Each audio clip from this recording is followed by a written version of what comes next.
રોજ સવારે અને સાંજે દેવી કવચનો પાઠ અવશ્ય સાંભળો. દેવી કવચ. ઓમ ચંડિકા દેવીને નમસ્કાર. માર્કંડેયજીએ કહ્યું, હે પિતામહ, જે આ સંસારમાં પરમ ગોપનીય અને મનુષ્યનું બધી રીતે રક્ષણ કરનારું છે અને જેને તમે અત્યાર સુધી બીજા કોઈ સામે પ્રગટ ન કર્યું હોય એવું કોઈ સાધન મને કહી બતાવો. બ્રહ્માજી બોલ્યા, હે બ્રાહ્મણ, એવું સાધન તો એકમાત્ર દેવીનું કવચ જ છે, જે ગોપનીય કરતાં પણ પરમ ગોપનીય, પવિત્ર તથા બધા પ્રાણીઓ ઉપર ઉપકાર કરનારું છે. હે મહામુનિ, તે તમે સાંભળો. દેવીની 9 મૂર્તિઓ છે. તેમને નવદુર્ગા કહે છે. તેમના અલગ અલગ નામો બતાવવામાં આવે છે. પહેલું નામ શૈલપુત્રી છે, બીજું નામ બ્રહ્મચારિણી છે, ત્રીજું ચંદ્રઘંટાના નામે પ્રસિદ્ધ છે, ચોથી મૂર્તિને કુષ્માંડા કહે છે, પાંચમી દુર્ગાનું નામ સ્કંદ માતા છે, છઠ્ઠી દુર્ગાનું નામ કાત્યાયની છે, સાતમું સ્વરૂપ કાલરાત્રિ, આઠમું સ્વરૂપ મહાગૌરી અને નવમી દુર્ગા એટલે સિદ્ધિદાત્રી. આ બધા નામ વેદ ભગવાન દ્વારા કહેવાયા છે. જ્યારે કોઈ મનુષ્ય અગ્નિથી સળગી રહ્યો હોય, યુદ્ધભૂમિમાં શત્રુઓથી ઘેરાઈ ગયો હોય, સંકટમાં ફસાઈ ગયો હોય તથા કોઈ ભયથી ડરી ગયો હોય અને દુર્ગાનું શરણ લીધું હોય, તેનું ક્યારેય કોઈ અમંગળ થતું નથી. યુદ્ધના સમયે મુશ્કેલી હોવા છતાં પણ તેને કોઈ વિપત્તિ ઉદ્ભવતી નથી. તેને શોક, દુઃખ અને ભય પ્રાપ્ત થતા નથી. જેમણે દેવીનું ભક્તિપૂર્વક સ્મરણ કર્યું છે તેમનો અભ્યુદય નક્કી છે. હે દેવી, જેઓ તમારું ચિંતન કરે છે તેમનું તમે ચોક્કસ કલ્યાણ કરો છો, રક્ષણ કરો છો. ચામુંડા દેવી પ્રેત ઉપર આરૂઢ થયેલા હોય છે અને વારાહી પાડા પર સવારી કરે છે. ઐન્દ્રીનું વાહન ઐરાવત હાથી છે. વૈષ્ણવી ગરુડ પર આવે છે અને માહેશ્વરી આખલા પર આરૂઢ થયેલા છે. કૌમારીનું વાહન મોર છે. વિષ્ણુપ્રિય લક્ષ્મી કમળ પર વિરાજમાન છે અને તેમના હાથમાં લાલ કમળ છે. આખલા પર આરૂઢ થયેલ દેવી ઈશ્વરીએ શ્વેત વસ્ત્ર ધારણ કરી રાખ્યા છે. બ્રાહ્મી હંસ પર બેઠેલા છે અને બધા જ આભૂષણો ધારણ કર્યા છે. આ બધી દેવીઓ માતાઓ યોગ શક્તિઓથી સંપન્ન છે, જેઓ અનેકવિધ આભૂષણો પહેરવાથી શોભે છે. તેમણે અનેક રત્નો ધારણ કર્યા છે, ક્રોધથી ભરેલી છે અને ભક્તોનું રક્ષણ કરવા રથમાં બેઠેલી છે. આ દેવીઓના હાથમાં શંખ, ચક્ર, ગદા, શક્તિ, હળ, મૂષળ, ખેટક, તોમર, કુહાડી, દોરડું, કુંત, ત્રિશૂળ અને ઉત્તમ ધનુષ્ય ધારણ કરેલા છે. દૈત્યોના શરીરનો નાશ કરવો અને ભક્તોને અભયદાન આપવું, દેવતાઓનું હિત કરવું એ તેમના શસ્ત્ર ધારણનો ઉદ્દેશ છે. મહારૌદ્ર રૂપ, અત્યંત ઘોર પરાક્રમી, મહાબલી અને મહા ઉત્સાહયુક્ત હે દેવી, તમે મહાન ભયનો નાશ કરનારા છો. તમને મારા નમસ્કાર છે. તમારી સામે જોવું પણ મુશ્કેલ છે. શત્રુઓનો ભય વધારનારા હે જગદંબિકા, મારું રક્ષણ કરો. પૂર્વ દિશામાં ઐન્દ્રી શક્તિ મારું રક્ષણ કરે. અગ્નિખૂણામાં અગ્નિશક્તિ, દક્ષિણ દિશામાં વારાહી તથા નૈઋત્ય ખૂણામાં ખગધારિણી મારું રક્ષણ કરે. પશ્ચિમ દિશામાં વારુણી અને વાયવ્ય ખૂણામાં હરણ પર સવારી કરનારા દેવી મારું રક્ષણ કરો. ઉત્તર દિશામાં કુમારી અને ઈશાન ખૂણામાં શૂલધારિણી મારું રક્ષણ કરો. હે બ્રહ્માણી, તમે ઉપરની બાજુએ મારું રક્ષણ કરો. હે વૈષ્ણવી, તમે નીચેની બાજુએ મારું રક્ષણ કરો. આ જ પ્રમાણે શબ જેનું વાહન છે તે ચામુંડા દેવી દસે દિશાઓમાં મારું રક્ષણ કરો. જયા આગળની બાજુએ અને વિજયા પાછળની બાજુએ રક્ષણ કરે. ડાબા ભાગે અજિતા દેવી, જમણા ભાગે અપરાજિતા મારું રક્ષણ કરે. ઉદ્યોતિની શિખાનું રક્ષણ કરે અને ઉમા મારા મસ્તક પર વિરાજિત થઈને મારું રક્ષણ કરે. માલાધરી દેવી મારા કપાળનું અને યશસ્વી મારી ભમરોનું રક્ષણ કરે. ત્રિનેત્રા ભમરોના મધ્ય ભાગનું અને યમઘંટા દેવી નાસિકાઓનું રક્ષણ કરે. શંખીની બંને આંખોના મધ્ય ભાગનું રક્ષણ કરે અને દ્વારવાસીની કાનોનું રક્ષણ કરે. કાલિકા ગાલોનું તથા સાંકરી કાનોના મૂળ ભાગોની રક્ષા કરે. સુગંધા નાસિકાઓની અને ચર્ચિકા દેવી ઉપરના હોઠનું રક્ષણ કરે. અમૃતકલા નીચેના હોઠનું અને સરસ્વતી જીભનું રક્ષણ કરે. કૌમારી મારા દાંતોનું અને ચંડિકા કંઠ ભાગનું રક્ષણ કરે. ચિત્રઘંટા ગળાની ઘંટિકાનું અને મહામાયા તાળવાનું રક્ષણ કરે. કામાક્ષી દાઢીનું અને સર્વમંગલા મારી વાણીનું રક્ષણ કરે.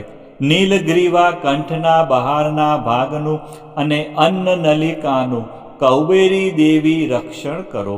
ખગીની બંને ખભાઓનું અને વ્રજધારિણી મારા બંને બાહુઓનું રક્ષણ કરો. દંડીની દેવી બંને હાથોનું અને અંબિકા આંગળીઓનું રક્ષણ કરે. શુલેશ્વરી નખોનું રક્ષણ કરે અને કુલેશ્વરી કુખ પેટનું રક્ષણ કરો. મહાદેવી બંને સ્તનોનું અને શોક વિનાશીની મનનું રક્ષણ કરે. લલિતા દેવી હૃદયનું અને શૂલધારિણી ઉદરનું રક્ષણ કરે. કામિની નાભીનું અને ગુહેશ્વરી ગુહ ભાગનું રક્ષણ કરો. પૂતના અને કામિકા લિંગનું અને પાડાને વાહન બનાવનાર દેવી ગુદાનું રક્ષણ કરે. ભગવતી કટી પ્રદેશનું અને ઘૂંટણોની રક્ષા વિંધ્યવાસીની કરે. સર્વ કામનાઓ પૂરી કરનારા દેવી જંઘાઓનું રક્ષણ કરે. નારસિંહ દેવી પિંડીઓનું રક્ષણ કરે. તેજસી બંને પગોના પૃષ્ઠ ભાગનું રક્ષણ કરે. શ્રીદેવી પગોની આંગળીઓનું અને તલવાસીની દેવી પગના તળિયાનું રક્ષણ કરે. પોતાની વિકરાળ દાઢોથી ભયંકર દેખાતા કરાલી દેવી નખોનું અને ઉદ્ધવકેશીની દેવી વાળનું રક્ષણ કરે. કૌબેરી રૂવાંટીના છિદ્રોનું અને વાઘેશ્વરી ત્વચાનું રક્ષણ કરે. પાર્વતી રક્ત મજ્જા વસા માંસ હાડકા અને મેદનું રક્ષણ કરે. કાલરાત્રિ આંતરડાઓનું અને મુકુટેશ્વરી પિત્તનું રક્ષણ કરે. પદ્માવતી કમળ કોષોના મૂળ આધારનું અને ચૂડામણી કફનું રક્ષણ કરે. જ્વાળામુખી નખોના તેજનું અને અભેગા સમસ્ત સાંધાઓનું રક્ષણ કરે. હે બ્રહ્માણી, તમે મારા વીર્યનું રક્ષણ કરો.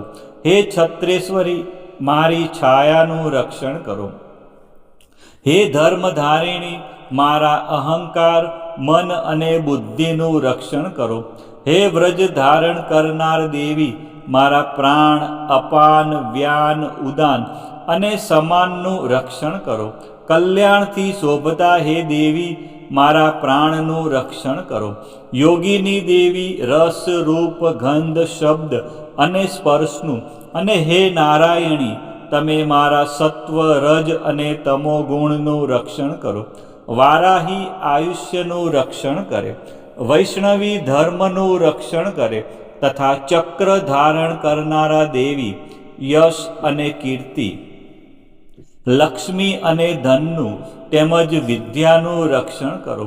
હે ઇન્દ્રાણી, તમે ગોત્રનું રક્ષણ કરો. હે ભૈરવી પત્નીનું રક્ષણ કરો. હે ચંડિકા મારા પશુઓનું રક્ષણ કરો. હે મહાલક્ષ્મી પુત્રોનું સંતાનોનું રક્ષણ કરો. હે સુપતા દેવી મારા પથનું અને ક્ષેમકરી દેવી મારા માર્ગનું રક્ષણ કરે. હે મહાલક્ષ્મી રાજદ્વારી કાર્યોમાં મારું રક્ષણ કરો તથા સર્વ બાજુએ રહેલા વિજયા ચારે બાજુ રહીને રક્ષણ કરો. હે દેવી જે સ્થાન દેવી કવચમાં કહેવાયું નથી અને તેથી રક્ષણ વિનાનું છે તે બધા સ્થાનો તમારા વડે સુરક્ષિત થાય, કારણ કે તમે વિજયશાલિની અને પાપનાશીની છો. મનુષ્ય પોતાના શરીરનું ભલું ઈચ્છતો હોય તો તેણે દેવી કવચનો પાઠ કર્યા વિના એક ડગલું પણ ભરવું નહીં. દેવી કવચનો પાઠ કરીને જ યાત્રા કરવી. દેવી કવચના પાઠથી બધી બાજુથી સુરક્ષિત થયેલો મનુષ્ય જ્યાં જ્યાં જાય છે ત્યાં ત્યાં તેને ધન લાભ થાય છે તથા સઘળી કામનાઓ પર વિજય પ્રાપ્ત થાય છે. તે જે અભિષ્ટ વસ્તુનું ચિંતન કરે છે તેને તે અચૂકપણે પ્રાપ્ત કરી લે છે. તે મનુષ્ય આ પૃથ્વી ઉપર અતુલ ઐશ્વર્ય પામે છે. કવચથી રક્ષાયેલો મનુષ્ય નિર્ભય થઈ જાય છે. યુદ્ધમાં તેમનો પરાજય થતો નથી તથા તે ત્રણેય લોકમાં પૂજનીય બને છે. આ દેવી કવચ દેવતાઓને પણ દુર્લભ છે. જે આ દેવી કવચનો દરરોજ 3 ટાઈમ શ્રદ્ધાપૂર્વક પાઠ કરે છે તેની દૈવી કલા પ્રાપ્ત થાય છે તથા તે ત્રણેય લોકમાં પરાજિત થતો નથી. એટલું જ નહીં, તે અપમૃત્યુથી રહિત થઈને 100 કરતાં પણ વધુ વર્ષ જીવે છે.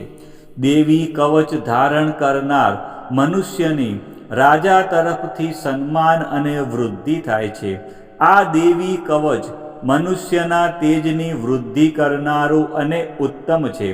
આ દેવી કવચનો પાઠ કરનારો મનુષ્ય પોતાની કીર્તિથી શોભા પામીને પૃથ્વી ઉપર પોતાના સુયશ સાથે સાથે વૃદ્ધિ પામે છે.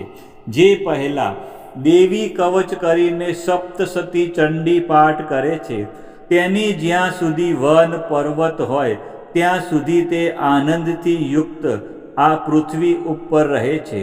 તેના પુત્રો પૌત્રો સંતાન પરંપરા બનેલી રહે છે.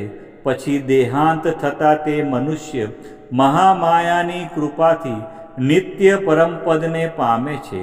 જે દેવતાઓને પણ દુર્લભ છે તે સુંદર દિવ્ય રૂપ ધારણ કરે છે અને કલ્યાણ શિવની સાથે આનંદનો ભાગી બને છે. દેવી કવચ સમાપ્ત. બોલો શ્રી અંબે માત કી જય. ચામુંડા માત કી જય. ખોડિયાર માત કી જય.